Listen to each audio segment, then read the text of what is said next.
आदमी ने बस नोट को मरोड़कर चाय में डाल दिया, लेकिन जब उसने नोट को बाहर निकाला तो पाया कि नया नोट बिल्कुल पुराने नोट जैसा दिख रहा था। यह तरीका काम करता देख उसने सारे नोट चाय में डाल दिए, क्योंकि ये सारे नोट नकली थे जो उन्होंने अभी अभी छापे थे। मुझे विश्वास है कि जिन्होंने वुशवंग देखा है वे जानते हैं कि पुराने नोटों के मुकाबले नए नोटों की तुलना में नकली नोट असली लगना ज्यादा आसान है। इसलिए उन्होंने नोटों को चाय में पूरी तरह भिगोने के बाद सबको कपड़े की रस्सी पर टांग दिया और फिर हेयर ड्रायर से अच्छी तरह सुखाया। इस बैच के नकली नोट काम करते हैं या नहीं, यह जांचने के लिए दोनों भाई तुरंत रेलवे स्टेशन की छोटी दुकान पर गए और आजमाने का मन बनाया। जैसे ही मालिक ने नोट लिया और 2 बार खींचा, उसकी आंखों में गुस्सा आ गया और उसने तुरंत उसका हाथ पकड़ लिया। बड़े भाई ने कुछ गड़बड़ महसूस की और तुरंत मदद के लिए आगे बढ़ा और पूरी ताकत लगाकर छोटे भाई को भीड़ से बाहर खींच लिया। लेकिन मालिक ने उन्हें बिल्कुल छोड़ना नहीं चाहा। अपना स्टॉल भी छोड़ दिया और लोगों को बुला लिया ताकि दोनों भाइयों को पकड़कर थाने ले जाएं। मजबूरी में दोनों को पागलों की तरह भागना पड़ा। कुछ किलोमीटर दौड़ने के बाद ही वे पीछा करने वालों से बच पाए। उन्हें बिल्कुल भी उम्मीद नहीं थी कि इतनी मेहनत से बनाए गए नकली नोट काम नहीं करेंगे, लेकिन दोनों भाइयों ने हार नहीं मानी।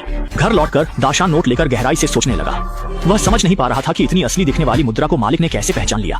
इसलिए उसने एक नकली नोट को 2 असली नोटों के बीच मिला दिया और छोटे भाई से आंखें बंद करके नकली नोट निकालने को कहा। सोचा भी नहीं था कि छोटे भाई ने झटपट नकली नोट निकाल लिया। असली कारण कागज में था। असली नोट एक विशेष प्रकार के कॉटन पल्प पेपर से बने होते हैं, जबकि उन्होंने नकली नोट बनाने के लिए वुड पल्प पेपर का उपयोग किया था। दोनों कागजों में न केवल स्पर्श में अंतर था, बल्कि ध्वनि में भी बड़ा अंतर था। यही कारण था कि दुकान के मालिक ने नकली नोट को तुरंत पहचान लिया। असली नोट के समान कॉटन पल्प पेपर खोजने के लिए दोनों भाई तुरंत गली गली घूमे और एक विस्तृत खोज शुरू की, लेकिन उन्हें ऐसा कोई कागज नहीं मिला जो कॉटन पल्प पेपर जैसा हो। लेकिन जब दोनों निराश होने लगे तो दाशान ने अचानक एक पत्रिका के कागज को देखा जो कॉटन पल्प पेपर जैसा था, लेकिन बहुत पतला था। अगले ही पल दाशान ने 2 कागजों को एक साथ जोड़ दिया, जिससे वह असली नोट के स्पर्श जैसा हो गया।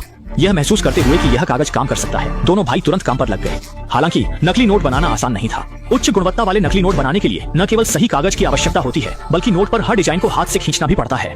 असली नोट बनाने में अक्सर माइक्रो प्रिंटिंग तकनीक का उपयोग होता है, जिसमें अक्षर या डिजाइन लगभग नग्न आंखों से नहीं देखे जा सकते। आमतौर पर उन्हें देखने के लिए आवर्धक कांच की आवश्यकता होती है। इसलिए नकली नोट बनाने के लिए पहले हाथ से नोट का प्रारूप तैयार करना पड़ता है। अच्छी बात यह थी कि यह काम चित्रकला में बेहद प्रतिभाशाली दाशान के लिए बिल्कुल भी मुश्किल नहीं था। उसने बिना कुछ कहे नोट के विवरण का अध्ययन किया और सावधानी पूर्वक डिजाइन का अवलोकन किया। 1 सप्ताह की मेहनत के बाद उसने नोट के दोनों पक्षों के सभी डिजाइन तैयार कर लिए। इसके बाद असली नोट के अनुपात के अनुसार डिजाइन को छोटा करके उकेरा गया। डिजाइन को और अधिक वास्तविक बनाने के लिए दाशान ने उस पर एक रासायनिक एजेंट लगाया और फिर नोट को ओवन में बार-बार बेक किया। इस तरह नोट का टेम्पलेट तैयार हो गया। इसके बाद उन्होंने छोटे मूल्य के नोट से सुरक्षा धागा हटाया और उसे तैयार नकली नोट में डाल दिया। असल में सुरक्षा धागे अक्सर सामान्य होते हैं। मूल्य बदलने पर रुपए का सुरक्षा धागा आसानी से 5 का बन सकता है, 100 रुपए का सुरक्षा धागा। ये सब करने के बाद उन्होंने नोट पर पानी की एक परत लगाई, जिससे नोट को सैंडविच संरचना में बदल दिया। लेकिन जल्द ही उन्हें एक नई समस्या का सामना करना पड़ा। वह यह कि नोट पर अंक कोण के अनुसार रंग बदलते थे। सौभाग्य से इस समय दाशान के पास एक अच्छा विचार आया। उसने धातु के पेंट और स्याही को मिलाया और परिणाम स्वरूप प्रभाव बहुत बेहतर हो गया। फिर दाशान ने तैयार नोट पर वार्निश की एक परत लगाई, जिससे खींचने पर वह असली नोट की तरह खनकने लगा। इसके बाद दोनों भाइयों ने फिर से चाय का उपयोग करके तैयार नकली नोट को पुराने नोट में बदल दिया। हेयर ड्रायर से सुखाने के बाद एक दीवार पर ताजा नकली नोट तैयार हो गए। इस बार के प्रयास के परिणाम को सत्यापित करने के लिए वे दोपहर के विश्राम के समय बाजार गए, यह देखने के लिए कि उन्नत नकली नोट काम करते हैं या नहीं। पकड़े जाने पर भागने में आसानी के लिए छोटे भाई ने बड़े भाई की बांह पकड़ रखी थी। जैसे ही बड़े भाई ने नकली नोट आगे बढ़ाया, उसका दिल जोर जोर से धड़कने लगा। लेकिन अगले ही पल मालिक ने एक बोतल पेय दे दी और उन्होंने नकली नोट को असली नोट की तरह खर्च कर दिया।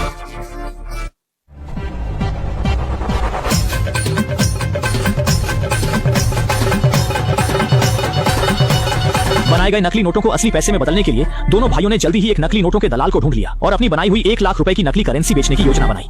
हालांकि क्योंकि दोनों भाई नए थे, गैंग लीडर उनकी क्षमता पर विश्वास नहीं करता था। दाशान ने देखा और गैंग लीडर से 2 असली नोट उधार लिए। फिर उसने एक नकली नोट को उनमें मिला दिया और गैंग लीडर से नकली नोट को पहचानने को कहा। गैंग लीडर ने नोट को लिया और 10 मिनट तक देखा, लेकिन नकली नोट को पहचान नहीं पाया। लेकिन इतना ही नहीं, नकली नोट बनाने वाला दाशान भी पहचान नहीं पाया। 10 लाख का मिनिमम ऑर्डर दोगे तो 150 दूंगा। 150 तो बहुत कम। 2 करोड़ चाहिए। 2 करोड़? 2 हफ्ते में। इस तरह दाशान ने बिना सोचे समझे इस सौदे को स्वीकार कर लिया। हालांकि जब दोनों भाई घर लौट रहे थे तो छोटे भाई ने अचानक पीछे हटने का मन बना लिया, क्योंकि उनके पास उत्पादन उपकरण पुराने थे और उत्पादन सामग्री की भी कमी थी। 2 हफ्ते में वे 2 करोड़ नकली नोट कैसे बना सकते थे? लेकिन इस समय दाशान पूरी आत्मविश्वास से भरा था, क्योंकि उसका चाचा एक प्रिंटिंग प्रेस का मालिक था। वह तुरंत अपने चाचा के पास गया और उसे शामिल होने के लिए कहा। लेकिन चाचा ने पहले ही दाशान की चालाकी को देख लिया था। शुरू में चाचा दाशान को गैर कानूनी काम करने से रोकना चाहते थे, लेकिन अगले ही पल दाशान के नकली नोट ने उन्हें गहराई से आकर्षित कर लिया। उन्हें विश्वास नहीं हुआ कि दाशान के नकली नोट इतने असली लग रहे थे।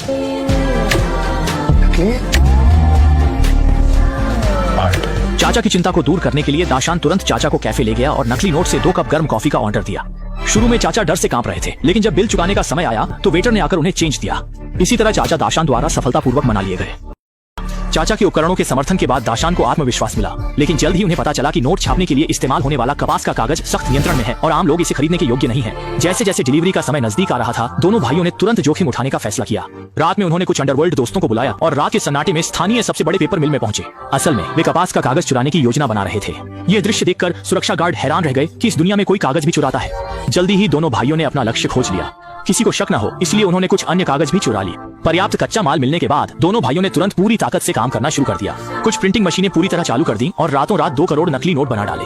अगले दिन सुबह सुबह वे गैंग लीडर के पास गए और सौदा पूरा किया। नाम क्या है तुम्हारा? आर्टिस्ट। और पैसा लगेगा? जैसे जैसे उनके द्वारा बनाए गए नकली नोटों की संख्या बढ़ती गई, दोनों गरीब लड़के जल्द ही जीवन की ऊंचाइयों पर पहुंच गए। काले दिल वाला प्रिंटिंग प्रेस रातों रात नकली नोट छाप रहा था, लेकिन अचानक एक पुलिस कार ने वहां दस्तक दी। पुलिस कार को फैक्ट्री के दरवाजे पर रुकते देख चाचा ने जल्दी से भतीजे को मशीन बंद करने के लिए कहा, लेकिन दाशान ने इसे मना कर दिया क्योंकि अब मशीन बंद करना उनके शक को और बढ़ा सकता था और इस बैच के नकली नोट कुछ ही मिनटों में तैयार होने वाले थे। अब उन्हें सबसे पहले पुलिस को जितना हो सके उतना रोकना था। कोई चारा न देखकर चाचा जल्दी से दरवाजे पर गए और उन्हें अंदर चाय पीने का नाटक करते हुए आमंत्रित किया, लेकिन लीड करने वाली महिला पुलिस ने उनकी बात नहीं सुनी और सीधे फैक्ट्री के दरवाजे खोलने का आदेश दिया ताकि वे उनके उपकरणों की जांच कर सकें। अगर दरवाजा नहीं खोला गया तो वे जबरदस्ती दरवाजा तोड़ देंगे। जैसे ही शटर दरवाजा धीरे धीरे खुलने लगा, दोनों भाई डर के मारे फैक्ट्री में बने नकली नोटों को समेटने लगे। सौभाग्य से जब महिला पुलिस फैक्ट्री में दाखिल हुई, तब तक दोनों भाई नकली नोटों के साथ एक छोटे कमरे में छिप चुके थे।